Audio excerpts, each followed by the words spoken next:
Some of you lot may or may not be privy to this video almost 2 years ago. The thing comes off and it starts falling down, and Corinna's like, what the fuck? Put me down, put me down. She's like, you take things too far, David. I just jumped out of a plane 20 times.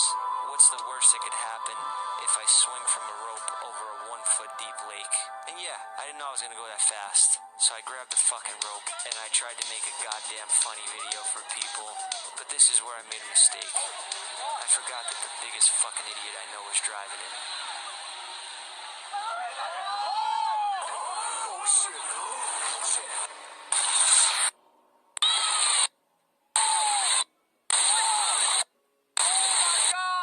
David Dobrik is being sued by former Vlog Squad member Jeff Wittek for nearly $10 million for the near-fatal Excavator incident that happened in 2020.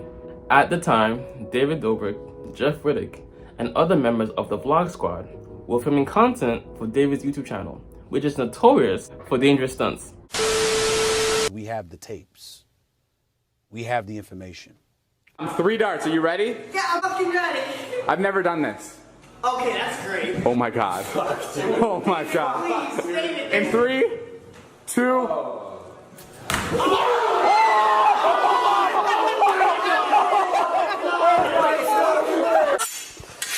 what the fuck? And he's gonna pop this balloon while he's juggling these knives. Oh, right over Josh's face. I like it. Oh my god. Oh! He's not even drunk. He's about to walk around this fire. In 3, 2, 1, go! Oh my god! Holy shit, are you okay? Hold it up, hold it up, hold it up. Let me see it. Oh my god! God, I just wanted God to forgive me for what I was going to say. I ain't going to say it though. But as usual, the group went too far when David took control of an excavator in a shallow lake in Utah and swung Jeff, who was hanging onto a rope attached to the machine at a high, uncalibrated speeds. Jeff endured near fatal injuries as a result of the stunt, including a broken foot and hip, torn ligament in his legs, and a skull shattered in multiple places. And worst of all, he came dangerously close to losing his eye. And this comment right here highlights the rather toxic work environment, you know, it is work, making content is work, environment of David Dobrik's Vlog Squad team.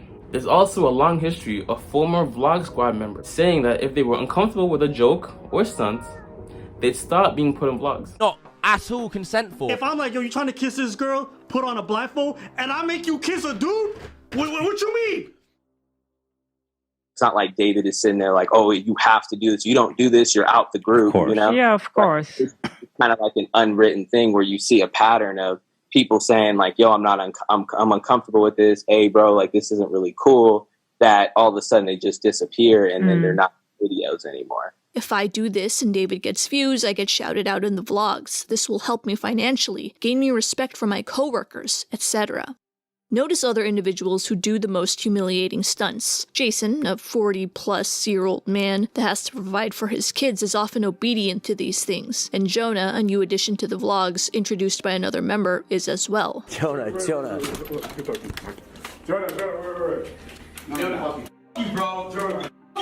Obviously, these two have not come out to say that Dobrik's antics are abusive to them. That's not my point. If they're okay with this, then they're okay with this. My point is, the more vulnerable you are, the more you are willing to do for the vlog, even if it violates your own personal boundaries. They weren't paid for vlogs, except in exposure. David held their careers in the palm of his hands. And we'll only get to the point where the Vlog Squad member were sufficient on their own, where you'd see they tolerate less and less abuse because now they have their own, you could say, little fan base and audience that like them apart from just being in David's content. Members who are not in a vulnerable position are not susceptible to humiliating tasks. Liza Koshy and Josh Peck being some examples. Vlog Squad member Corinna Kopp's evolution from vulnerable to not vulnerable is another example of this dynamic happening before your eyes. The earliest scenes of her in Dobrik's vlogs involve Corinna as the butt of shaming jokes and performing actions she wouldn't normally do if she were financially stable. I decided that I kind of broke right now, so David said he'd help me out, and I'm gonna get a tattoo on my finger. It's gonna say David's blog. He's paying me a small lump sum of money to do it. Greta, what are you gonna do now with your new tattoo? Are you gonna show off to other people how stupid you are? The more established her career became, the less these bits were prevalent in Dobrik's internet videos. Traditional media faces similar problems because it mirrors this dynamic. Many are willing to partake in risky behavior for a chance of high reward. The difference is, over the years, many interns, writers, and up-and-coming actors have fought for laws to be passed in order to protect themselves. While Hollywood still has its shortcomings, the social media space is even more deregulated.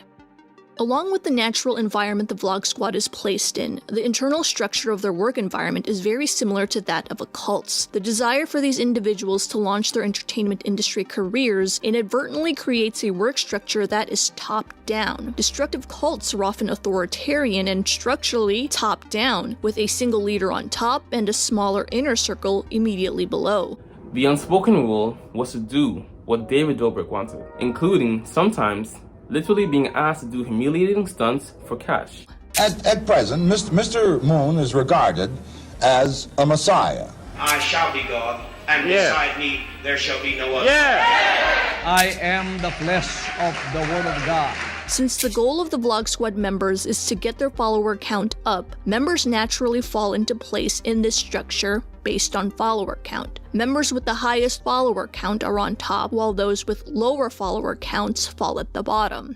Reasonably so. This member can ask a lower ranked member to do something for their video because the lower ranked member will benefit through exposure, while the higher ranked member will benefit through low cost labor. What happens if it were the reverse? This lower ranked member asks the higher one to make a video. Well, there wouldn't be much incentive for the higher member to partake. They already have more exposure than the lower ranked member. This is why you rarely see Dobrik partaking in any humiliating scenes, even on his friends' vlogs. David never puts anything bad of himself in the vlogs. Okay. Wait, you know that too? It's me and you. He always gets something bad. Every time one of us does something that's a little bit weird, he always puts it in and he cuts out everything he does says. That's so true.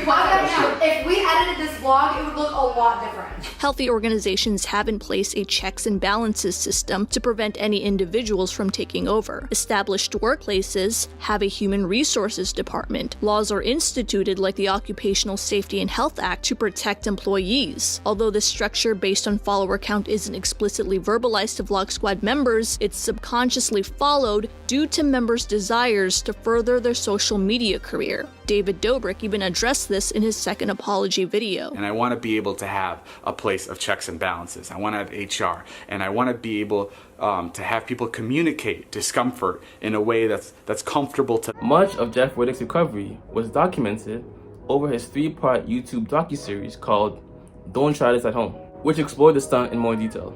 And now, Jeff is suing David for general negligence and intentional tort in a new lawsuit. Although, the counter to this is the fact that you were a willing participant in the stunt. But then again, it goes back to the original comment, right? Given the toxic work environment of the Vlog Squad, you could say that he was almost incentivized to do so, or as to risk potential lost earnings due to David being upset with him not partaking in certain stunts and jokes. So I can see both sides to it. But anytime it is an employer-employee relationship, which is basically what the Vlog Squad is, there is usually onus on the employer to ensure there's a safe work environment. You know what I'm saying? So there's that too. Why, Dada? Why? This is business. This is my sweat. I know, but I did business. Shut up! Shut up! This is business. Hey. Jeff is seeking over $10 million in damages. Only 10, my guy? Your life is only worth $10 million? You gotta go for 100, you know? Usually in most cases they'll go high and then settle for a lower amount. But I'm sure if you go for 10, you might settle for 5 or something. You know, gotta go aim for shoot for the stars, and maybe you'll land on the moon. Claiming that he's lost wages and earning capacity and has accumulated numerous large hospital bills, which David said he'd pay until Jeff began criticizing him publicly. Coincidence? I think not. He claimed that while the group was filming out in the lake in Utah, David was the one to suggest that someone hold onto the rope attached to the excavator while he swung them around in the air. Definitely good content. I've been protecting this guy for so long, and there's so much more to the story. I just want to tell the truth finally. Like, I gave this motherfucker so many chances. I woke up from surgery, and a day goes by, no text from him. Another day goes by, no text. Imagine you smash somebody's skull in. They take it on the chin. They don't sue you. They don't press charges. I would nearly died. I came an inch from death and an inch from going blind. I wish it was me up there. I wish whatever. Like, it's like, it's the most unfortunate thing ever. And I think, and it's an accident. That's what it was. It's an accident. And as with anything online, always know that the perception the person shows you, the smiley faces, the somber demeanor, whatever they're showing, whatever they're telling you online, right, is usually not their authentic self all the time. People is acting, basically, take it as entertainment. You know, it's not always actual education, not always actual real life. David messaged you to see if you're okay. Nope, not a text or nothing. Not surprised, you know? It is what it is, but I'm done being fake friends with that mother. Day in the life, you know, they edit certain mumble words, certain phrases, so as to curate a certain demeanor. Whether or not Jeff gets the full settlements, who knows? I'm sure Jeff will get some type of compensation, but again, whenever your employer or wherever your work is asking you to do something that you think is unsafe, more than likely, especially if it compromises your health, fraud, or anything like that, think twice, because they may try and flip the script on you and make you take the fall for whatever goes wrong with that company or skit or event. I think one of the main reasons Jeff is bummed with me right now is because he saw me do an interview where I said something that I promised him I'd keep between us. He's like, can you promise me one thing? And I said, what? And he's like, can you just promise that no one ever knows that this was my idea? He got hurt because I was driving. That's it. And I know that. That'll be the biggest regret of my life, my entire life. I really hope there's not a moment that I regret as much as that one. And speaking of shit like this, right? This reminds me of getting a dash cam, right?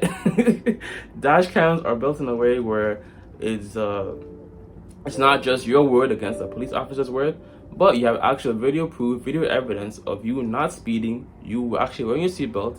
And we know there are some bad apples in the police departments. So some of them will lie, say, oh, you were speeding, you didn't pass the traffic light, you didn't stop at the stop sign, shit like that, right? So having a dash cam, every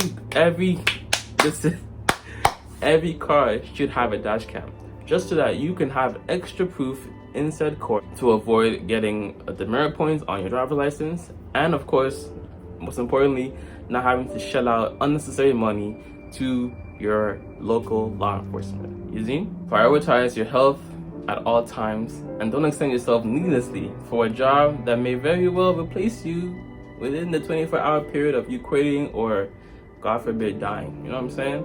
But as always, if it doesn't feed you, don't water it. And too much of any good thing is good for nothing. How you look doing today? Stay with me. I am doing more, saying less, and keeping that same energy. No cap. Flip the script. I'm out. Deuces. Pow! Ma vie je peux pas taire, devant les caméras on veut tout savoir de moi, c'est devenu Al Jazeera. Ces anciens amis qui veulent tout ressusciter, quand ils ont vu le cob, ils ont voulu me sucer. Si tu veux boire tu paieras, ici c'est pas Cuba. Monte pas tes dents, j'ai pas oublié tous tes coups bas. On dit que la route tombe, dans la mienne tu t'es pogné. Si ma vérité blesse, le mensonge peut tuer. À la vie, à la mort, on s'était promis qu'on sera là pour le meilleur et le pire. À la vie, à la mort, on s'était promis